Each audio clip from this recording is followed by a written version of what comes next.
నా పని నేను చేసుకుంటుంటే మా ఆయన వచ్చి, "ఏమే నీ దగ్గర చిల్లర ఏమైనా ఉందా?" అని అడిగారండి. నేనేమో రూ. 5 ఉన్నాయండి అని చెప్పా. అయితే మా ఆయన సరేనే ఇలా ఇవ్వు హార్లిక్స్ ప్యాకెట్ తెచ్చుకుంటా అని అంటే రూ. 5 ఇచ్చా అండి. కాసేపు అయిన తర్వాత మా ఆయన దగ్గరికి వెళ్ళి, "ఏవండి మీ దగ్గర ఏమైనా చిల్లర ఉందా?" అని అడిగా అండి.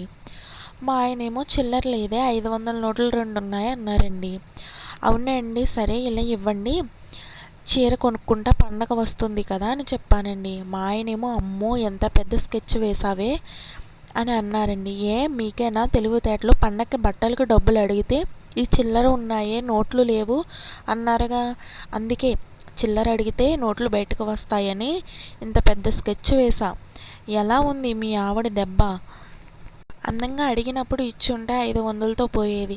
ఇప్పుడు 500 నోట్లు పోతున్నాయి. ఎంత బాధండి మీకు. నచ్చితే సబ్స్క్రైబ్ చేసుకోండి. ఒక లైక్ కూడా ఇచ్చి